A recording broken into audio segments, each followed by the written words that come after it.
Alors voilà, incendie de la synagogue en 2000. Alors quel rapport avec le livre? Le rapport avec le livre, c'est que quelque temps après la parution du livre, apparaît sur les réseaux sociaux un titre choc donc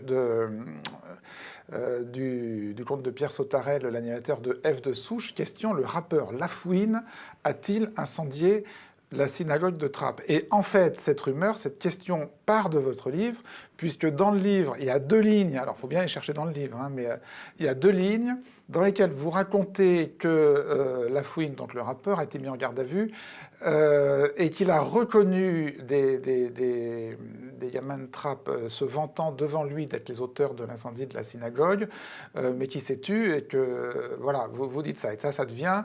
est-ce que c'est Lafouine qui a incendié la synagogue de Trappes? Ouais. Alors, on ne va pas revenir sur l'affaire qui a finalement peu d'intérêt.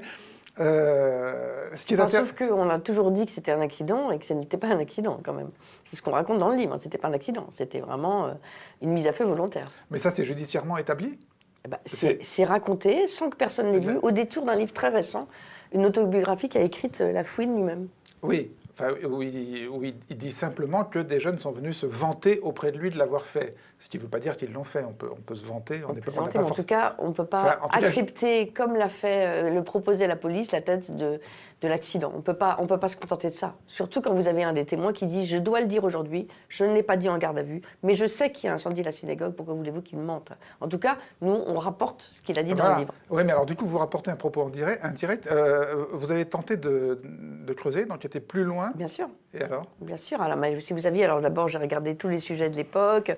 Je me suis longuement entretenue avec le fils du responsable de la communauté juive de l'époque, puisqu'en fait, la communauté juive de Trappes a déménagé à Maurepas parce qu'elle se sentait en insécurité. Donc j'étais à Maurepas les rencontrer. Bon, eux-mêmes sont absolument convaincus que c'est un accident, mais il y a cette chose très frappante, c'est que... Ils sont convaincus que c'est un accident? Non, un incendie volontaire, mais il y a surtout, n'en parlons pas, ne faisons pas de bruit, c'est très frappant, quoi. Surtout ne faisons pas de vagues, on est parti, on est tranquille, on a réussi à sauver les rouleaux de la Torah, c'est déjà bien. Non, mais alors vous avez tenté d'aller plus loin? J'ai tenté et de retrouver ces jeunes qui s'étaient vantés auprès de Lafouine d'avoir incendié la synagogue?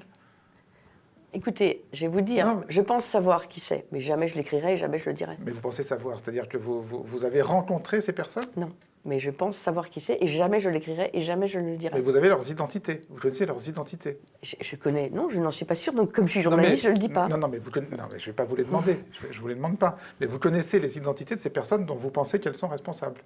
Je pense qu'il y a un phénomène en banlieue qui est peu raconté, qui est le phénomène des indiques. C'est-à-dire qu'il y a des gens qui font des choses très très mal et puis après on ne les sent pas inquiétés parce qu'ils deviennent indiques. Voilà, c'est tout ce que je peux vous dire.